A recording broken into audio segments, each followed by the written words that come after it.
Perfectamente. Súper, Qué súper. maravilla. ¿Adivina en dónde estoy? Ateras. Voy a mostrar. Esto es una maravilla. Eso A parece ver. el estadio, ¿Ya? pero no.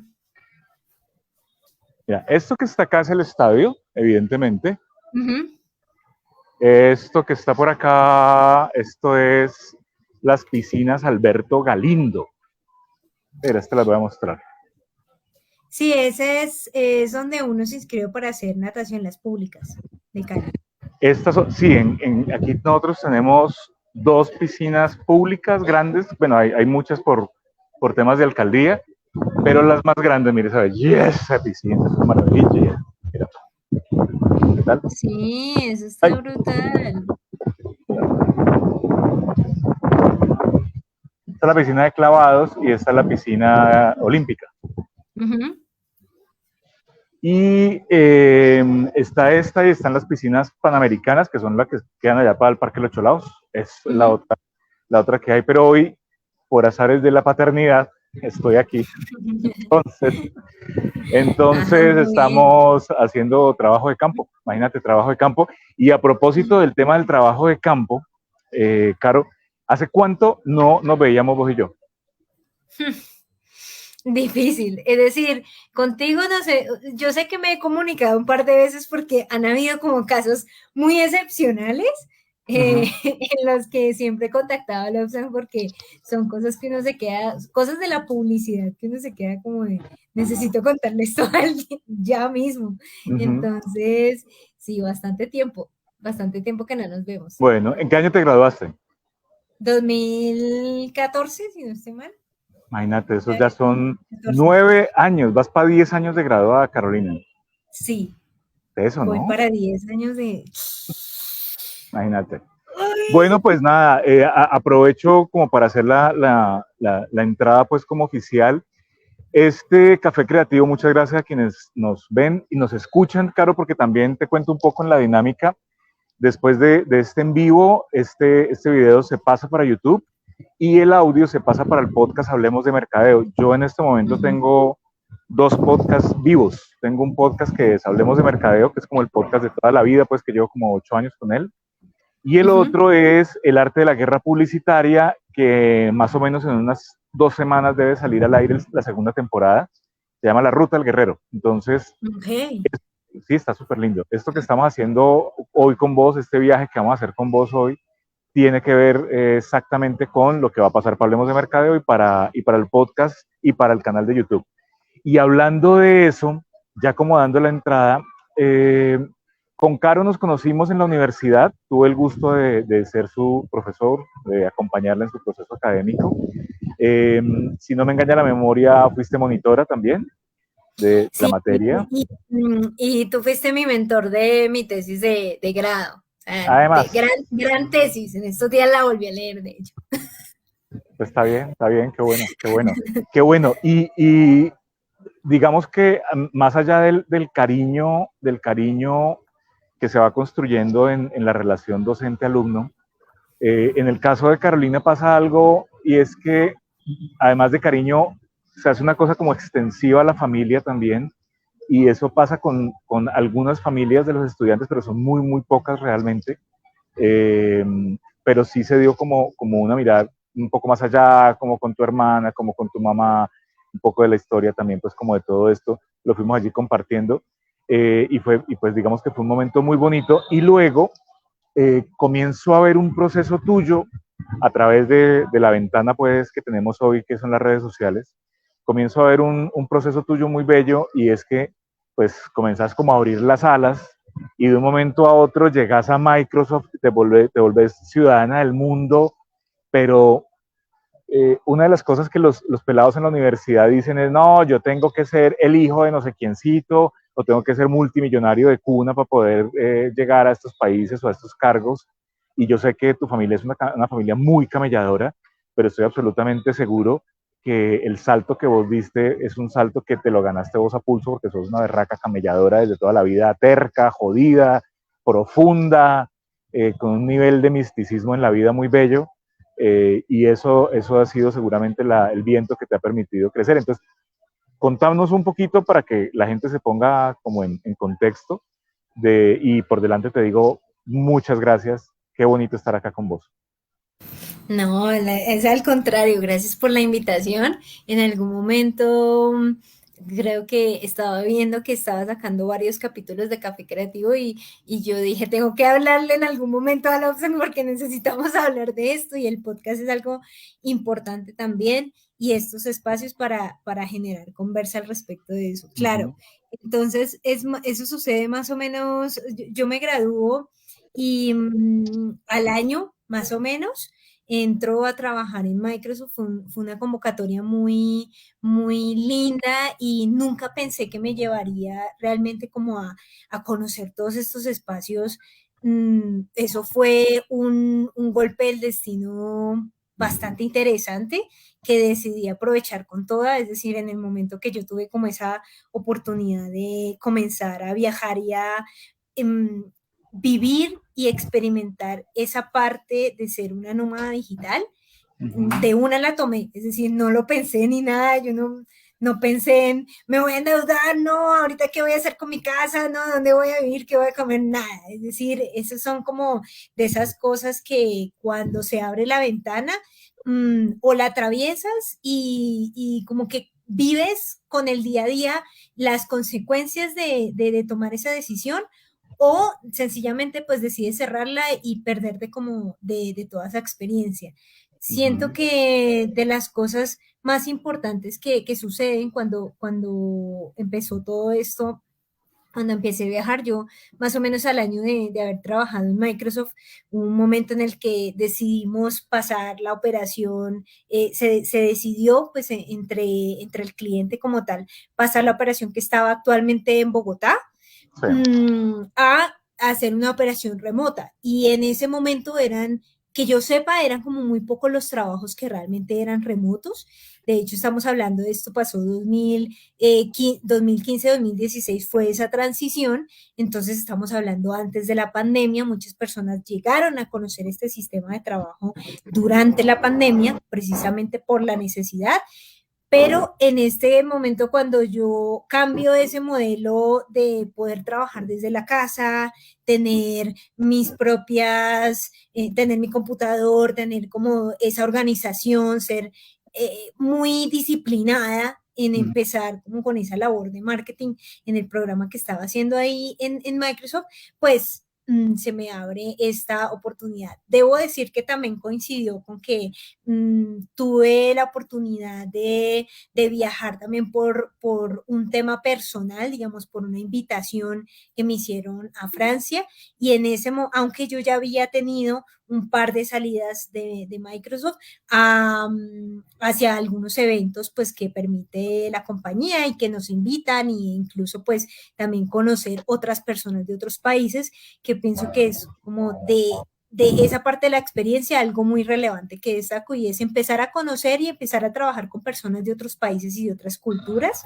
abrirse mentalmente a eso y ya cuando empezamos a viajar pues ya era un poco también más sencillo esa comunicación y todo. Obviamente ya una vez viajando pues empiezas a conocer todos los la logística, ¿no? Los temas ujú. de viajar, de vivir como ahí de un hostal a otro, de un Airbnb, de un couchsurfing y bueno, los temas que ya Pero hemos empezado a hablar. esa primera etapa tuya, yo siempre he pensado que la generación tuya es una generación muy fuerte, muy inteligente, con mucha sensibilidad y con un nivel muy alto de desapego, o al menos en esa primera etapa, digamos como de, no sé, el millennial viejo, la última etapa del millennial, que ya está rondando los 35, está por ahí sobre esa onda, pareciera ser que ese primer momento de desapego, yo quiero viajar por el mundo, montar en globo, tener muchos tatuajes, tener una mascota, no tener hijos, plantar un árbol, Uh -huh. pareciera que ese ciclo de ese consumidor o de esa generación comienza a dar la vuelta y comienzan a decir, me mamé esta vaina y yo quiero sancochito y yo quiero mi casa y yo quiero mi barrio y yo quiero mis cosas, quiero mi familia, así sea mi perro y yo, pero sentirme como un poco más estable. ¿Cómo has vivido vos ese proceso tuyo? ¿Cómo te ves hacia adentro en esa primera etapa de viajar por todo el mundo, que ahorita nos contás en qué países estuviste, eh, y cómo te ves ahora cuando haces esa retrospectiva siendo muy, muy joven, como sos también. ¿Cómo haces esa mirada hacia atrás? ¿En qué sentís que ha cambiado tu ser en estos años? Bueno, claro, porque uno en esa época recién salido de la universidad, siento que a nivel personal mi mente estaba en voy a hacer carrera, quiero ver esto a dónde me lleva, quiero descubrir si esto es lo que me gusta, porque esa es la Claro, otra cosa, una cosa que yo claro. tengo claro desde antes de graduarme y ya cuando me gradúo es que lo que yo hago a nivel de marketing y de publicidad y mi profesión como tal y aplicarla es algo que puede en algún momento cambiar y sencillamente es una pasión que en Mm, unos años puede que, que mute o evolucione o cambie o no, o me siga gustando toda la vida. sí. Entonces, cuando yo reconozco eso, en ese proceso digo, bueno, lo mejor que puedo hacer ahora es explorar a lo que más da esta sensación, esto que estoy haciendo. Obviamente, una de las cosas que también decidí fue como no tener mascotas. Acababa de hecho, adoptar un gatico porque no teníamos como, no había como ese espacio de que alguien más lo adoptara y me lo pasó un amigo, él estaba muy pequeñito, entonces cuando yo viajé, él ya estaba un poquito más crecido y una amiga se ofreció pues a cuidármelo por el tiempo que yo estuviera por fuera. Entonces hicimos un acuerdo, entonces claro, en ese momento como que yo dije, si voy a tomar esta decisión ahora, probablemente el estilo de vida va a cambiar mucho y tengo que también enfocarme en lo que yo estoy buscando de la experiencia. Entonces Ujú, empiezas a hacer a un lado todas esas cosas de, bueno, voy a tomarme muy en serio lo de las relaciones, por ejemplo, personales, o a nivel profesional, pues estaba muy bien cubierta, entonces yo digo, no hay problema por ahí, por ese lado, y vamos a ver cómo continúa. Entonces, parte del proceso en el que yo entré fue tratar de ponerme expectativas claras, cortas y que no requirieran como una responsabilidad mayor a la que yo ya tenía respecto a lo que era el trabajo en ese momento, sí. porque mi expectativa era conocer en lo que más pudiera vivir esa experiencia de viaje y además trabajar. Esas eran como las dos cosas. Entonces ahí es donde empieza a haber ese como sentimiento de nomadismo digital y es que Mm, empiezas a prestarle atención a tu ser que quiere conocer, salir, explorar, vivir, conocer gente nueva, hacer amigos, hacer alianzas y al mismo tiempo tienes claro de que tienes un trabajo y tienes que cumplir con él claro. y aprovechar pues que también había esa oportunidad de flexibilidad en ese momento.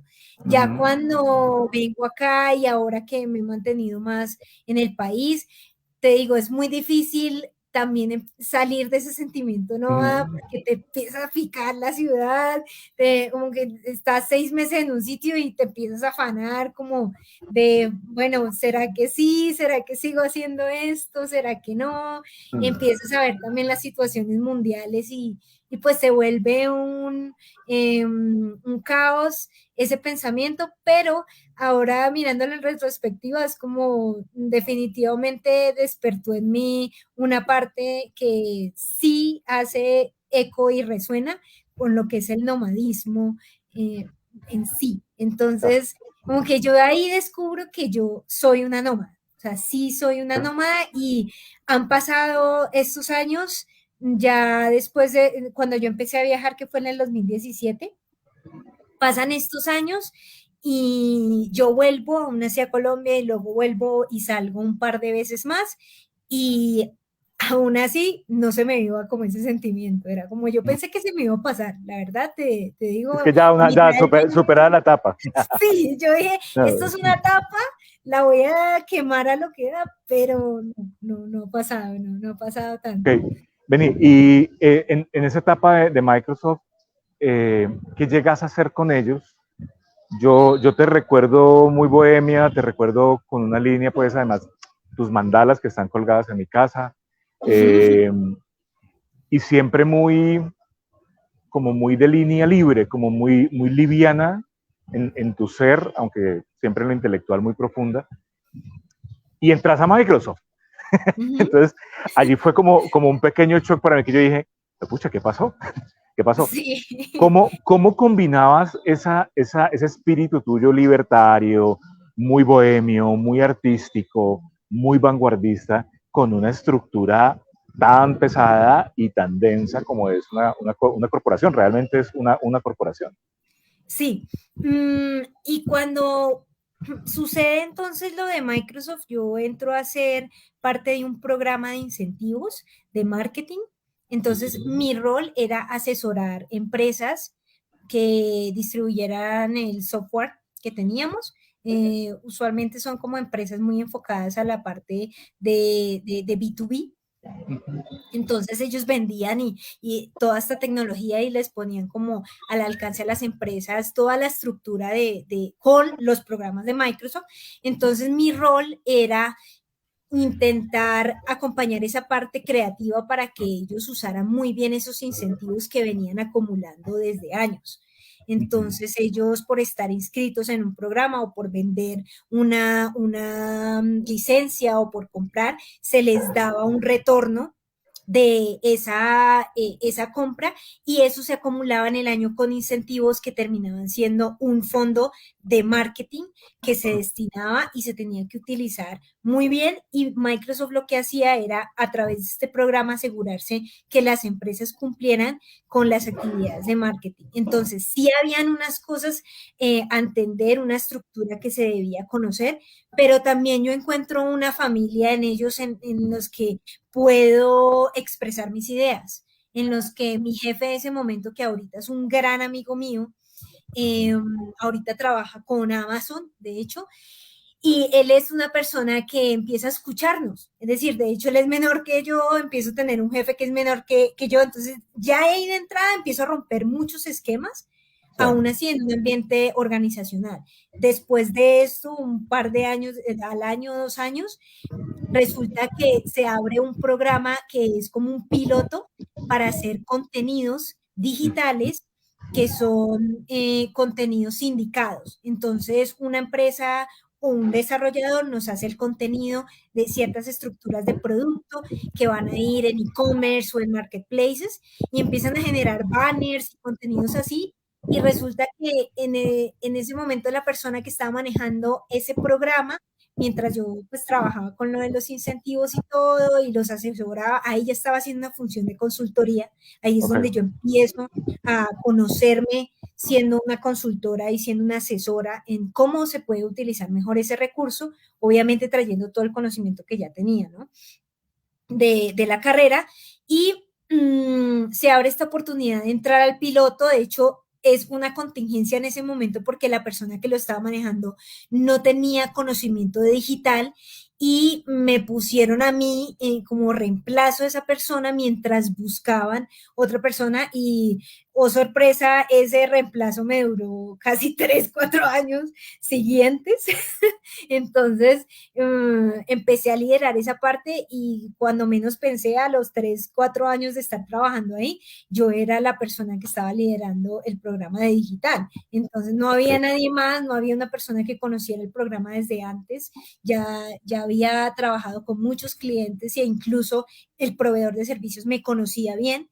Nos tuvimos una muy buena relación, entonces pues a partir de ese momento empezó a migrar ese rol a hacerlo más hacia la parte de marketing digital, entonces me quitaron los incentivos, peleé mucho, eso sí, o sea, con la estructura es difícil cambiarse de un departamento a otro, no porque Microsoft te lo haga difícil, no es un tema de marca, sino es un tema de que ellos valoran y empiezan a ver también las experiencias que tiene cada persona, pero poco a poco pudimos como dejar ese rol a un lado, sabiendo también que el programa en algún momento se terminó o migró, evolucionó. Entonces, Ujú, pues ya no era lo mismo y empiezo a hacer como lo digital, ¿no? Lo digital. Y ahí, por ejemplo, es cuando empiezo a conocer sobre e-commerce, sobre redes sociales, sobre todos los formatos digitales. Y esto ujú, sucede a mediados del 2018. O sea, eso fue como ujú. el boom en ese momento. Cambio de estructura, cambio de equipo y yo ya estoy viajando, mejor dicho, ya tengo como una experiencia ahí y encuentro en Microsoft un grupo de apoyo también de que no, pues mi contrato no tenía tampoco estaba condicionado que estuviera en un sitio Claro, particular, sino que como ellos ya tienen esa experiencia de trabajo remoto, pues sencillamente yo podía decir si iba a estar en un continente distinto o en un país distinto, pero ellos me evaluaban es por la entrega del proyecto. los Entonces, resultados, claro. resultados y me parecía una estructura que me funcionó en ese momento muy bien, me parece que sigue funcionando y ahí es donde creo que hago match con ese pensamiento también que tiene Microsoft de potenciar los talentos de las personas y no quedarse en algo más, ¿no? Ujú. Es decir, no Vení, quedar como eh, estancarse. Ujú. sí, no estancarte, no quedarse como haciendo lo mismo, o que ellos lleguen a imponerte cosas. De hecho, el trabajo que haces en este tipo de compañías que son totalmente digitales y que sus productos tienen que venderse así, es que las personas que llegan a esas compañías, lo primero que tienen que hacer es manejar su propio plan y en los resultados no, tú realmente en el esquema tú no tienes una persona que te está diciendo qué hacer Qué todo el bueno. tiempo, sino que tú tienes que llegar como decimos nosotros, a bandearte, ¿no? Ujú, A bandearte ujú. con todo. Mira, en estos días me contaba una egresada también de ICESI. Ah, bueno, no hemos dicho que fue en ICESI. Me decía que a los colombianos nos tienen miedo.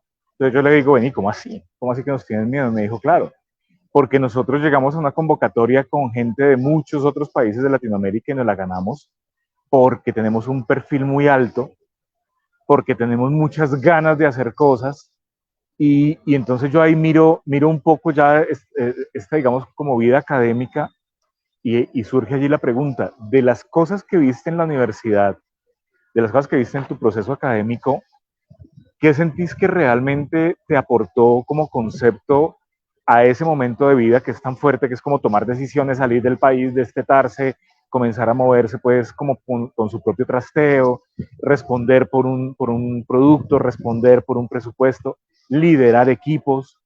¿Qué crees que es ese tema de la universidad, para no ponerle nombre de materia, sino ese tema en la universidad que realmente te dio herramientas como para que los que estén en la universidad le paren bolas a esa vaina, así les parezca un ladrillo o no en su momento, pero que realmente le saquen provecho porque pues, lo van a necesitar? ¿Qué crees que fue eso que te dio tantas herramientas? Diría que fueron tres cosas, una en particular, y esto es muy hacia el tema de ICESI también, pero yo sé que en muchas universidades se aplica y es el tema del aprendizaje activo. Lo que sucede es que tú con ese tipo de sistema en el aprendizaje activo, básicamente tienes que estudiar por tu cuenta, hacer tus cosas por tu cuenta, el Claro. profesor hace una mentoría y hace un seguimiento y creo que eso da unas herramientas para uno poder ser esta persona autodisciplinada y Uh-huh. tener esas herramientas para el manejo de lo que tienes que entregar y gestionar y actualmente organizarte en tu día a día, ¿no? Uh-huh. Otra de las cosas que me ayudó, que seguro esto fue debido a la universidad, es que la universidad también te conecta con personas de todo tipo, ¿no? Sí, Entonces, de todos los niveles, de países también, porque hay muchas oportunidades de intercambio con países y todo.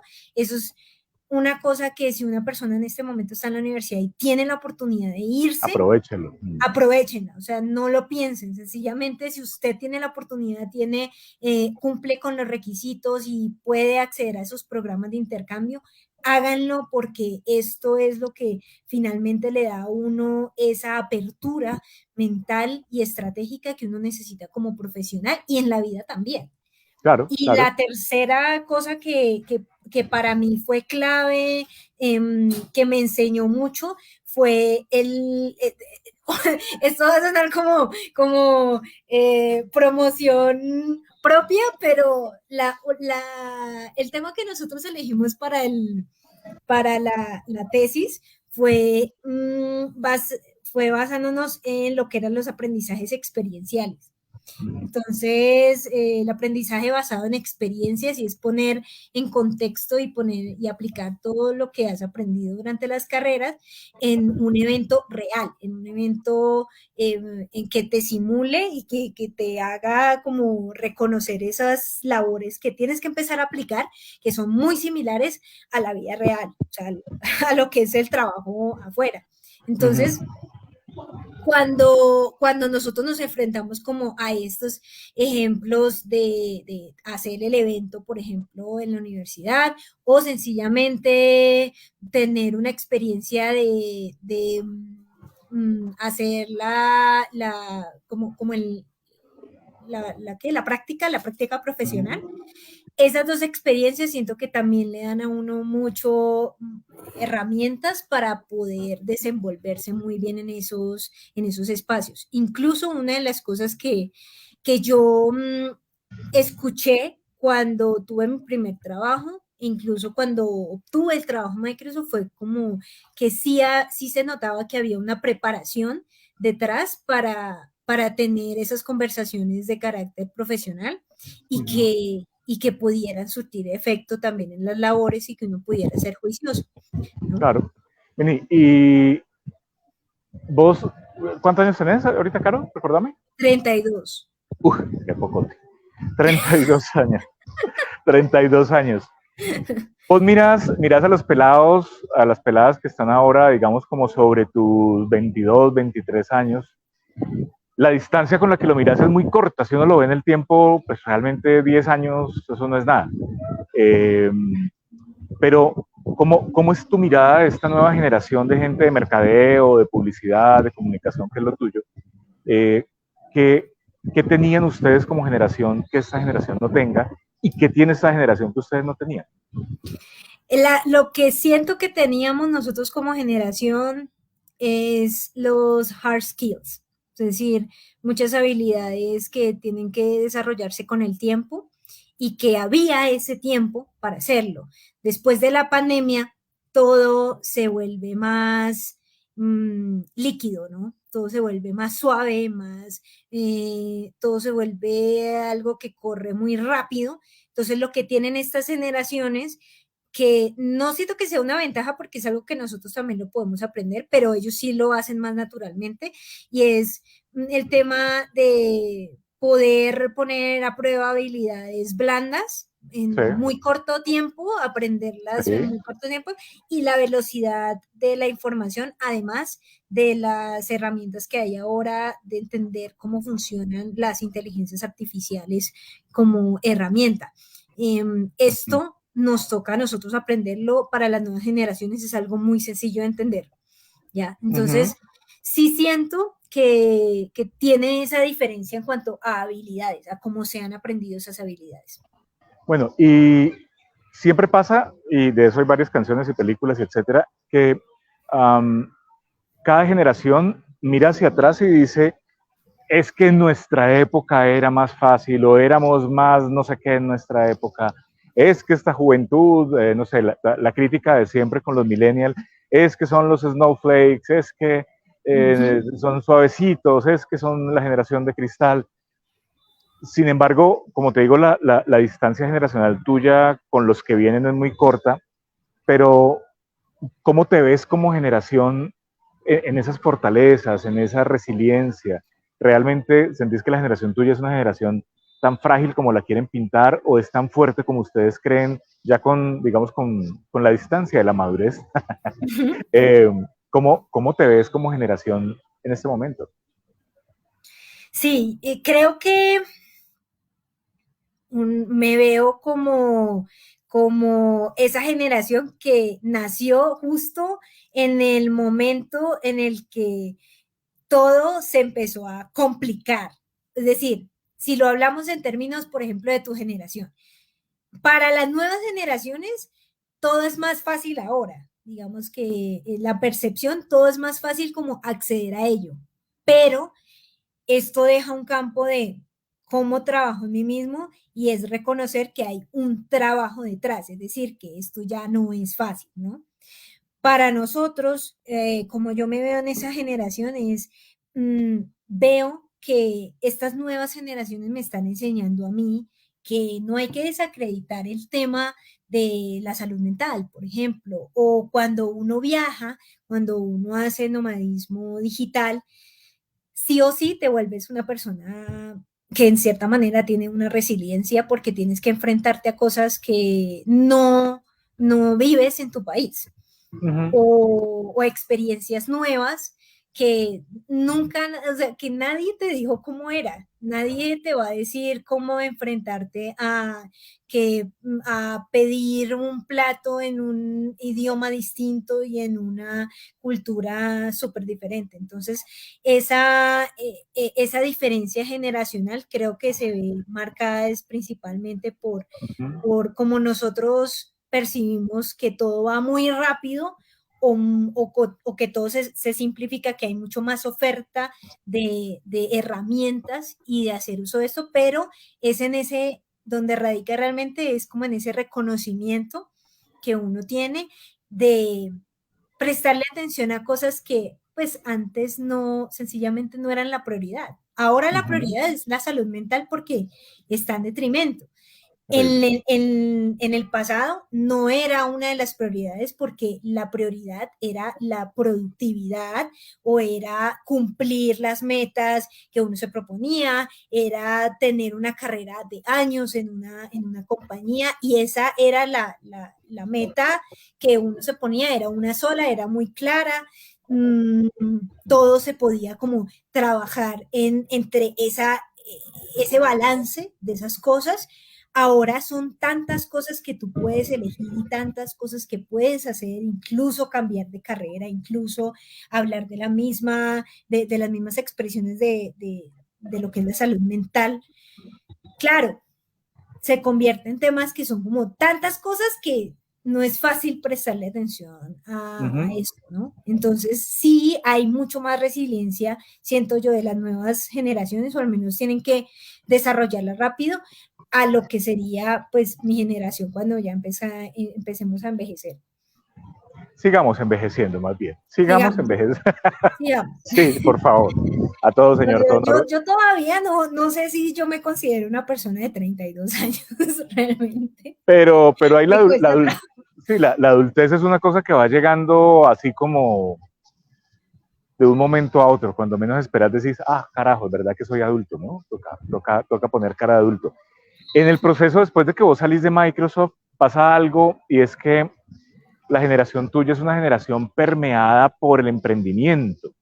La generación de tu papá, por ejemplo, que es una generación, la previa a la mía, pues no hay mucha distancia, pero pues igual ahí estamos. Es Ujú. una generación que se la pensaba más en el tema de la carrera dentro de la empresa, la casa, el carro, la beca, la gran estabilidad.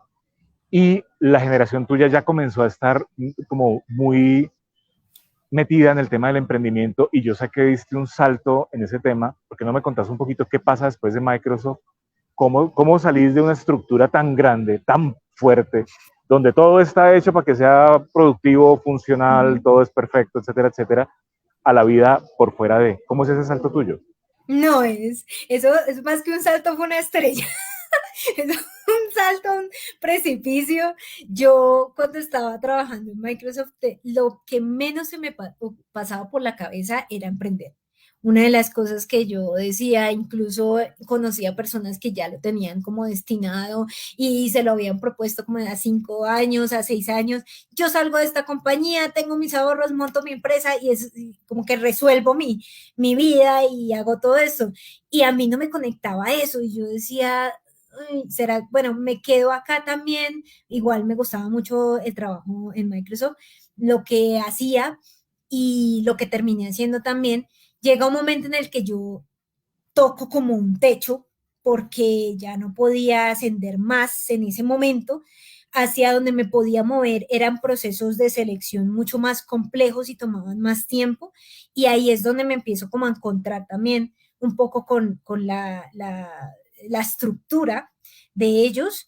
Y claro, hay un espacio generacional en el que yo llegué, y tú como llegué a mis 30 y llegué con este conocimiento, llevaba sus 6 7 años ya trabajando con ellos, súper estable, llego y me encuentro con este tope en el que o tengo que ser una persona que ya tienen que tener un cargo gerencial o directivo, pero ante la estructura me falta pelo para moño, por decirlo así. O sea, todavía falta un poco más.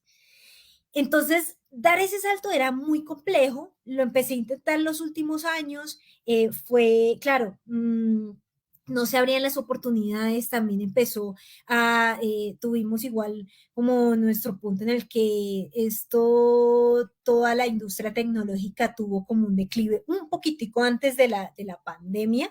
De hecho, estaba así como bajando porque precisamente era necesario evolucionar esa parte. Entonces estábamos entrando como una especie de recesión. Era claro que no iban a abrir más posiciones o más cosas y a nivel de Latinoamérica, pues el equipo se estaba encogiendo un poco. Llega lo que pasó este año y el año pasado lo de los despidos masivos, no solamente pues para Microsoft, sino Google, Amazon, lo que quieras, Oracle y todas estas empresas, pues grandes tecnológicos.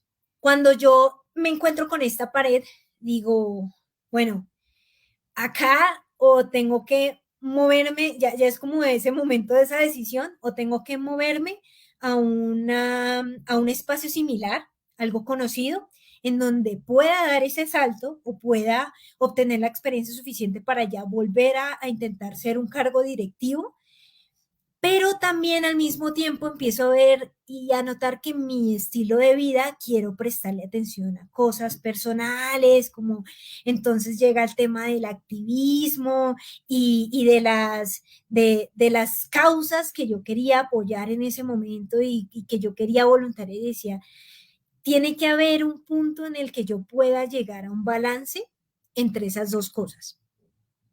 Y ahí es donde empieza a suceder como todo, se me presenta la oportunidad, una gran amiga me dice, ¿por qué no?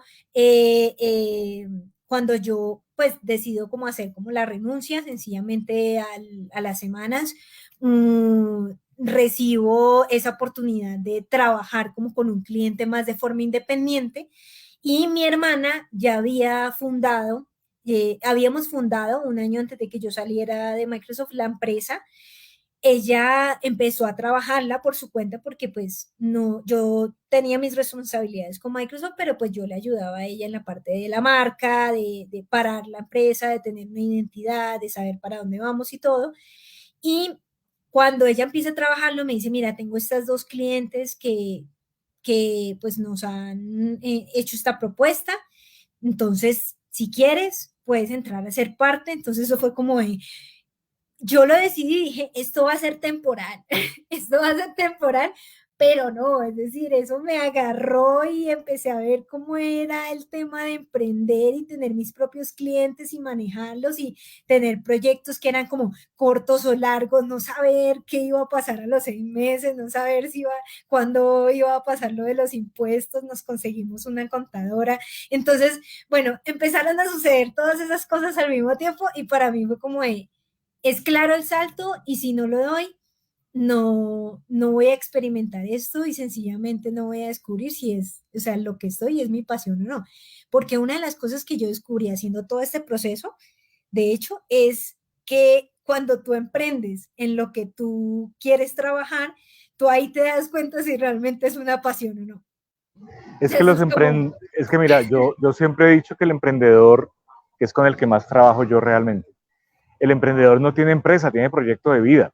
Entonces, cuando la empresa pierde plata, el emprendedor está perdiendo de su capital personal y cuando la empresa le va bien, el emprendedor le llega más plática al bolsillo para comprarse otro par de zapatos, para comprar la paca de pañales, para irse para el estéreo picnic. Es decir, el impacto que hay en un emprendimiento, claro, es social porque pues igual se mueve la cadena de dinero, pero es que es tan íntimo y tan personal que todos los vicios, en el buen sentido, en el malo también, todos los problemas mentales, todos los problemas espirituales del emprendedor se le pegan a la empresa, y entonces si el emprendedor es desorganizado, la empresa es desorganizada, si el emprendedor es depresivo, pues la empresa también tiene unos ritmos diferentes, si el, el emprendedor es ambicioso, aguerrida, pues así mismo será la empresa.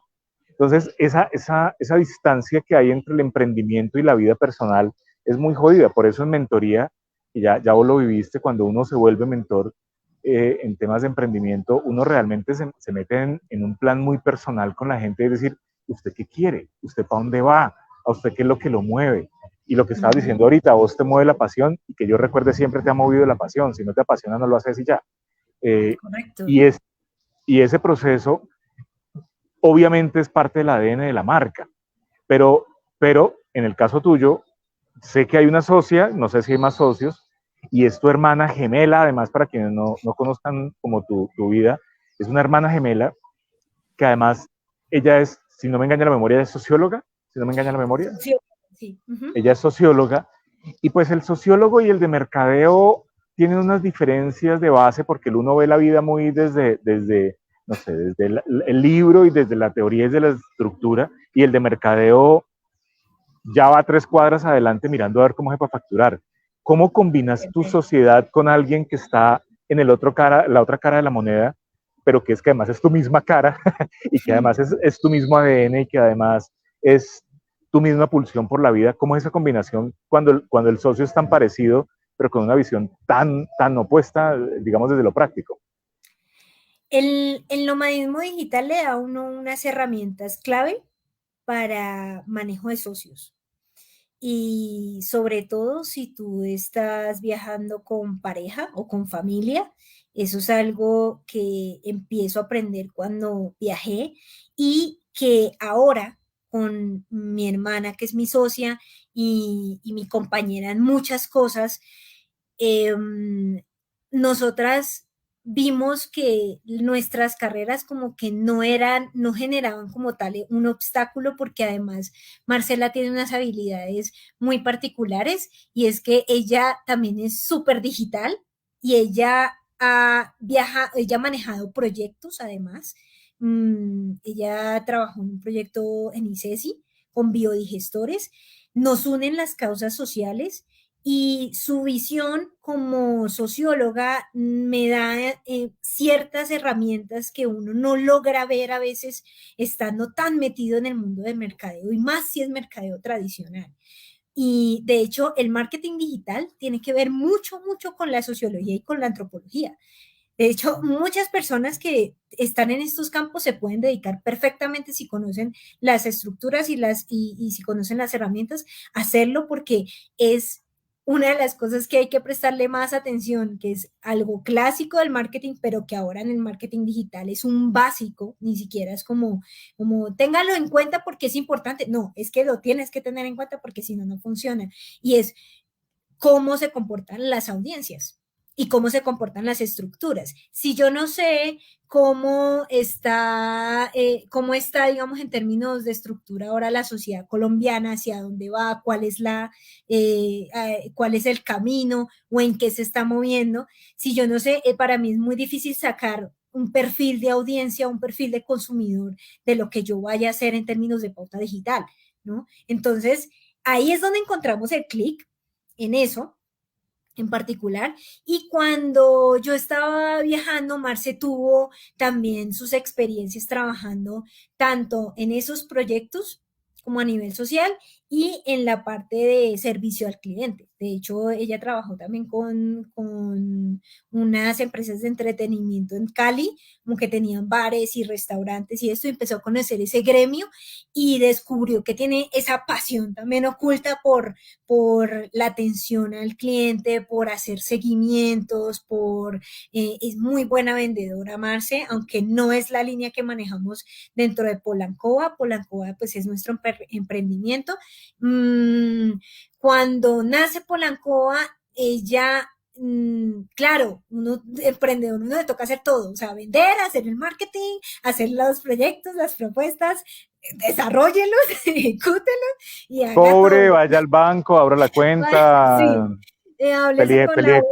consigue un abogado, entienda de leyes, entienda de comercio, entienda de todo, de impuestos, de Así todo. es. Entonces, ella sí en ese momento tuvo muchas herramientas que para mí fue como entrar en territorio totalmente conocido con ella en ese aspecto, ¿no? Y nos unió mucho más porque siempre habíamos decidido hacer también las cosas. Cuando yo me fui de viaje también estuvimos muy separadas, como haciendo nuestras propias cosas, viviendo nuestras experiencias. Siempre hemos mantenido un canal de comunicación, nunca ha sido algo que, no, pues ya no nos entendemos por un año y suerte y luego nos volvemos a unir, no, o sea, siempre hemos estado en constante comunicación. Entonces, ha sido sencillo, pues desde ese aspecto. Obviamente, estamos hablando de dos personas que somos, que nos consideramos líderes y que tenemos nuestras formas también de comunicarnos y eso, digamos que genera a veces fricciones porque pues las dos queremos estar como al tanto de las cosas, las dos queremos liderar, pero entonces ahí es donde empezamos a sopesar esas cargas. Bueno, tú haces esto, hagamos esto, empezar a tener una estructura clara y aprovechar de lo que cada una tiene para aportar y lo que la carrera de cada una puede traer como beneficio de la empresa. Y el activismo, ¿cómo atraviesa tu vida el activismo? Yo sé que siempre has sido muy social y que siempre has estado muy interesada como por el bienestar de la gente. Ese, digamos que ha sido como una impronta también tuya, de toda la gente además. Muy mamá, muy cuidadora, como muy pendiente de que las cosas estén bien para todo el mundo. Pero una cosa es que a mí me preocupe que las cosas estén bien para mis amigos, para mi circuito, para la gente con la que yo me muevo, para mi familia. Y otra cosa es que ya comencé a pensar en el impacto en la sociedad y en que realmente las ideas y las formas de entender el mundo pues, sean respetadas, sean entendidas, sean aceptadas. ¿Cómo es tu historia con el activismo? ¿Y desde dónde es el enfoque para que todos nos podamos poner en situación? Sí, nació cuando yo empecé a viajar. O sea, ahí nació esto, digamos, se reforzó, porque en realidad desde muy pequeñas nos inculcaron a nosotros en la casa, teníamos acciones filantrópicas, usualmente casi todo el tiempo. Digamos, nosotros llegaba Navidad o llegaba alguna fecha especial en la empresa de mi papá o algo así, siempre regalábamos cosas, estábamos como pendientes del bienestar de los empleados, estábamos en cuanto nos inscribiéramos, mejor dicho, si podíamos hacer algún voluntariado.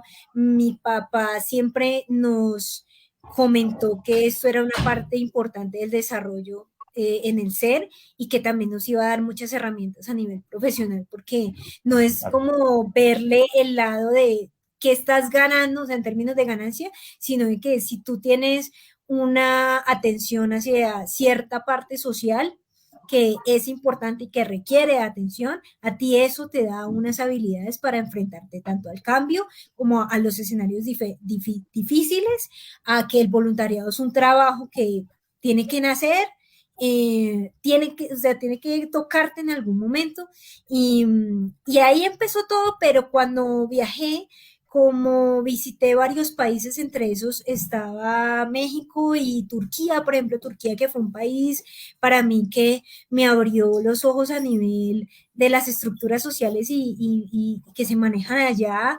Mmm, Me encontré con personas activistas allá, de hecho me quedé en la casa de una profesora de yoga, yo la conseguí por Airbnb, al final terminé como haciendo un acuerdo con ella para poder quedarme viviendo 2 meses ahí en Istambul, y aunque estaba en Istambul pude recorrer varias de las ciudades y ahí es donde me empecé a dar cuenta que había muchas actividades que hacía la sociedad y a mano Sí. de esta persona que también me invitaba, una vez me invitó a correr. Eso fue como un día, una semana que estábamos de un desparche así en la casa, pues habíamos terminado de trabajar, no sabíamos qué hacer. Ella me dijo, mira, yo solía trabajar con Adidas y ellos todos los años me invitan a una maratón que se hace en una isla que se llama Buyucada.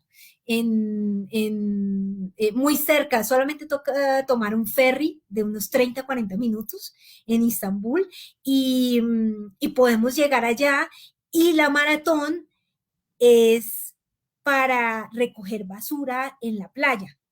Entonces nosotros pues, o sea, yo te doy lo del ferry, como vamos y hacemos deporte, porque esa era el otro objetivo, pero además vamos a ir a limpiar las playas de la isla. Y para mí eso fue como la primera actividad en la que me enrolé viajando y cuando lo empecé a hacer fue como de, oye, esto se siente muy bien, es como ayudar acá el medio ambiente y la población de Uyucada y no sé qué. Y me pareció muy interesante, dije que, que genial que pueda encontrar estos espacios también en mi país y cuando tenga la oportunidad de hacerlo, probablemente lo voy a hacer. Y entonces, cuando volví a Colombia, empecé a hablar con más personas en Cali, por ejemplo, luego en Bogotá conocí a algunas personas que estaban haciendo algunos temas sociales, entonces a veces se reunían que en una huerta, que en una finca, que así, o sea, como empecé a asistir a esos espacios, a reconocerlos y a reconocerme ahí también porque definitivamente eso a mí ya me había despertado esa parte hasta cuando llegué a Medellín hace 2 años, estaba recién llegada a Medellín y estaba en muy buen punto de la carrera de Microsoft en el que tenía un balance perfecto de tiempo y dije, quiero definitivamente invertir este tiempo que tengo en hacer un voluntariado ya real. Es decir, que me lo voy a poner como propósito y contacto a un amigo por redes, una persona que yo vi que se movía mucho desde ese ámbito, contacté a varias personas, pero él fue el que me respondió en los temas LGTBI. Y igual yo me reconozco como parte de la población, entonces para mí fue como, bueno, voy a entrarle a ver qué podemos hacer en este aspecto. Yo conozco Ujú. cuáles son los temas que hay que tratar, Los pero dolores. pues, ya vivirlo, o sea, ya vivirlo como enfrentarse a luchar por un espacio seguro o un espacio cultural que abra esa posibilidad de una oportunidad para una persona de la población diversa. Claro, ese trabajo es el que no conocía. Me Ujú. pongo en contacto con esta persona y empezamos a hacer cosas grandiosas, que para mí fue como yo dije, no, voy a hacer esto por ahí 6 meses, probablemente me aburra, no, no, o sea, ya Y llevamos, otra vez, acuérdate que llevamos 2 años, En el llevamos 2 años Cauca, en el Cauca y los taitas dicen la lengua se la azota el culo. eso, tal cual, la lengua de las otras.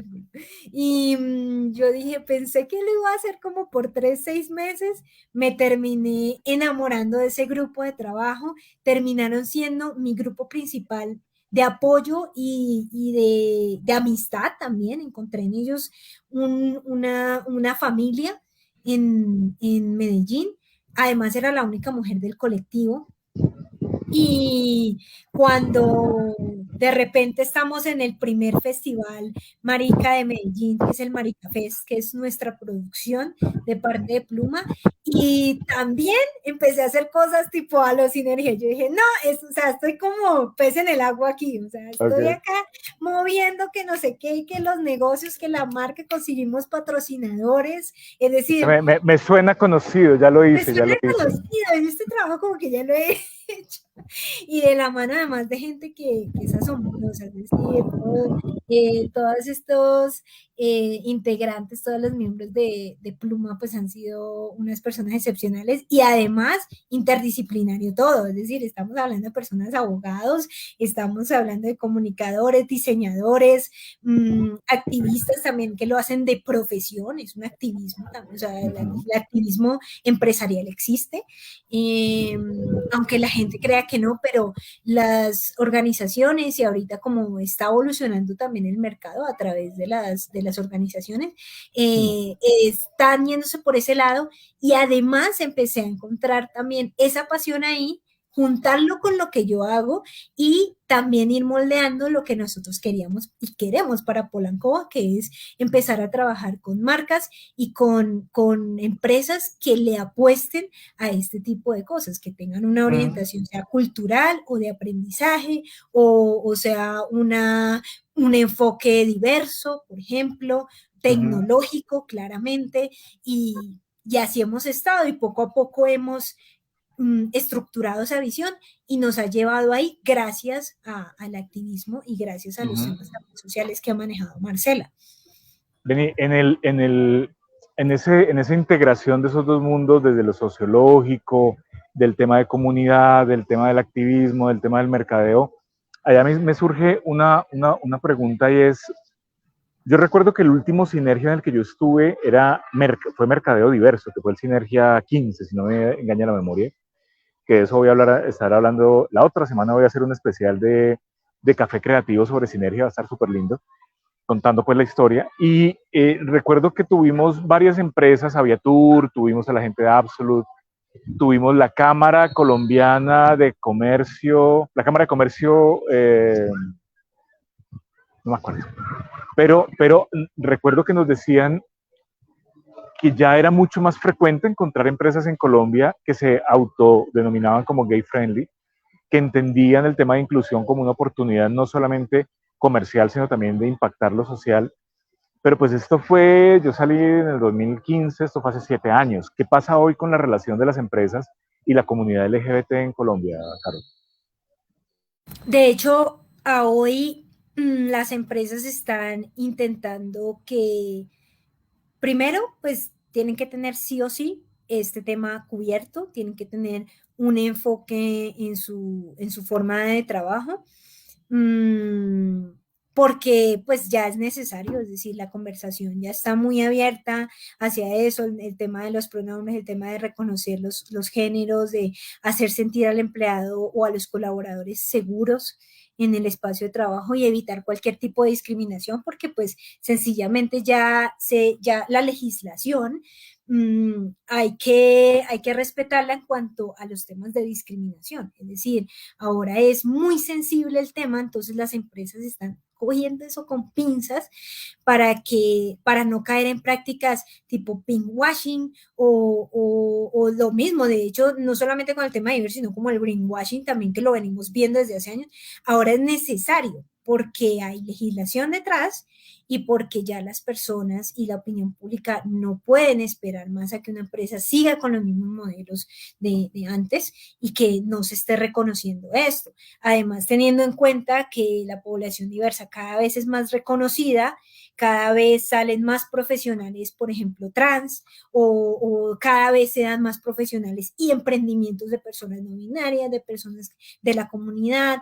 Mira estos emprendimientos que hay en Medellín, por ejemplo, hay dos emprendimientos muy grandes a cargo de la población diversa, y cuando van a haber relaciones entre estas empresas, tiene que haber una conversación y tiene que haber un espacio de conversación que tenga todas esas consideraciones.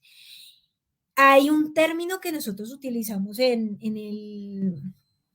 el activismo que hacemos ahora con la población, y es la interseccionalidad, y es no tener en cuenta solamente que la relación es como de un solo sentido, es como, ok, tú eres la persona diversa, yo soy la empresa, te voy a contratar. No, pero también tengo que reconocer que tú eres una mujer, te identificas como mujer diversa, además. Entonces ahí hay dos tipos de persona o dos tipos de características que se añaden a esta persona.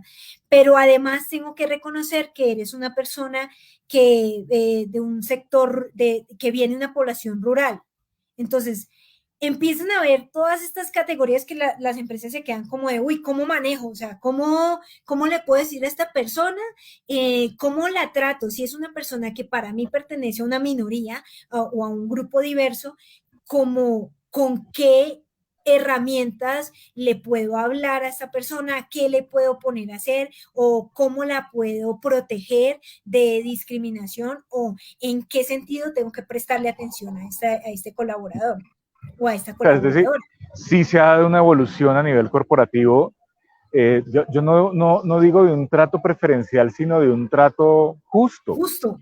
Es que no se Exacto, busca, justo. es que es la misma discusión con el tema de la paridad de género desde el feminismo. No es que las traten, eh, no sé, bonito, es que las traten como se merecen, carajo. Es un trato Sí, igualitario, finalmente. y que va desde todos los aspectos, desde cómo la empresa se presenta ante la sociedad y las cosas que puede resolver esa empresa, porque es que las empresas también tienen que proponer soluciones, no pueden ser un ente cerrado totalmente a darle un tratamiento justo y además abrir las oportunidades en ese campo, porque aquí lo que es creo más relevante es que hayan oportunidades por igual.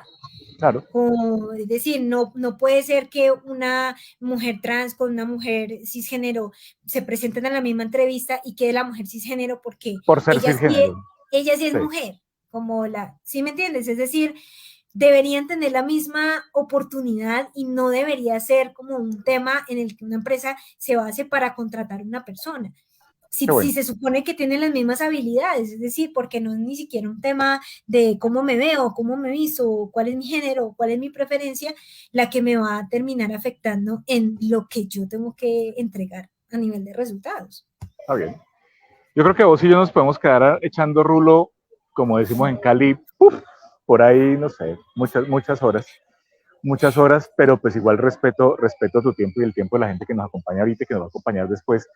Y yo espero que nos podamos ver pronto, Caro. Yo me quiero sentar con vos a escucharte esta historia y a ver cómo hacemos sinergia, cómo hacemos match en alguna cosa para seguir construyendo, porque yo creo que hay una siembra allí muy bonita. Dame tus redes sociales para que la gente pueda encontrarte, para que la gente pueda encontrar tus proyectos y si tiene algo en la cabeza con respecto, bien sea a la comunidad LGBT o a temas empresariales o a temas de mercadeo, a temas donde se encuentre lo social con el mercadeo, que es una combinación muy bella pero muy exigente, ¿dónde te encuentran? Listo. Instagram, Capoma1, ahí tengo mi Linktree, ahí tengo todas las redes sociales. Usen una página donde puedan resumir sus redes, por favor, porque ya ahorita nos Uy, inundan. son muchísimas. Hace poquito añadí mi Linktree porque ya lo estaba trabajando. Ahí pueden encontrar también nuestro Instagram del colectivo, nosotros nos llamamos Pluma Colectivo, ahí está mi perfil también, igual yo suelo promocionar muchas cositas también del colectivo y nuestro emprendimiento, el de Marcela y el mío, se llama Polancoa, está tal cual como en las redes Polancoa, ahí me pueden conseguir. Yo estoy muy activa tanto en Instagram como ahorita estoy retomando Facebook porque tenía una pelea casada con, no quiero prestarle atención a esa página, pero ahorita mejor yo no quiero aplicarla en casa de herrero, cuchillo de palo, porque estoy trabajando con Toca. redes sociales mucho, entonces necesito también reconectarme y hacer las paces con Facebook. Entonces en Facebook también, Caro Polanco, en Instagram, en LinkedIn con mi nombre completo, Carolina Polanco, ahí está. Y ahí en esos perfiles van a encontrar links, recomendaciones, cosas que yo estoy posteando de todos estos aprendizajes que he tenido, tanto haciendo el nomadismo digital como emprendiendo sin querer, básicamente, y uniendo las causas sociales con mi pasión y con lo que me gusta Me ahora. encanta, me encanta, me encanta. Yo te soy sincero, como siempre hemos hablado, eh, yo me siento muy contento de poder estar otra vez aquí con vos, de saber que han pasado tantos años y sigue siendo la misma charla de siempre, eso no cambia, pero sobre todo que no has perdido el amor por el sueño sin límite. Y yo creo, Caro, que la expresión tuya de me pusieron techo o apareció un techo, la recuerdo mucho porque en mi casa pues se habla mucho del techo de cristal en relación al feminismo. Y, y vos no necesitas, no mereces un techo porque vos tenés un vuelo muy alto y ese vuelo está comenzando a verse ya reflejado y te felicito. Me alegra mucho, me encanta, me siento muy orgulloso del trabajo tuyo, del ser tuyo y de que hayas logrado mantener ese corazón como es, limpio, poderoso, Gracias. puro y sabes que estoy acá, siempre para vos. Para quienes nos acompañaron en este café creativo, aquí en las piscinas Alberto Galindo, voy a volvérselas a mostrar, que es que a mí me encanta a mí me encanta el agua, a mí me encantan las piscinas. muchísimas gracias por habernos acompañado. Quienes estuvieron en directo, qué chévere. Quienes están en YouTube después también, qué chévere. Quienes nos escuchen en el podcast, pilas, porque viene la segunda temporada del Arte de la Guerra Publicitaria. Y pues quien quiera conversar un rato con temas de emprendimiento, con temas de construcción de marca, construcción de marca no es construcción de logo, evidentemente, pero quien necesite un acompañamiento, pues ahí estoy. Vean, un poquito les muestro esto. Hagamos un capítulo de pinkwashing. Hágale, podemos abrirlo. Hagamos un capítulo de pinkwashing, como podemos manejar todo este tema publicitario a nivel de diversidades, y no solamente pues diversidades sexuales, estamos hablando de diversidades de capacidades también. De todo. Absolutamente. Entonces, todo. Chévere, ¿no? Vos sabes que la puerta está abierta, espero verte pronto. Saludos a tu hermana, saludos en tu casa, saludos a tu papá, a tu mamá. Y aquí estamos, y qué chévere, nos vamos encontrando nuevamente por el camino, Caro. Un abrazo muy grande, Cuídense por favor, y hasta luego, nos vemos, muchas gracias, chao.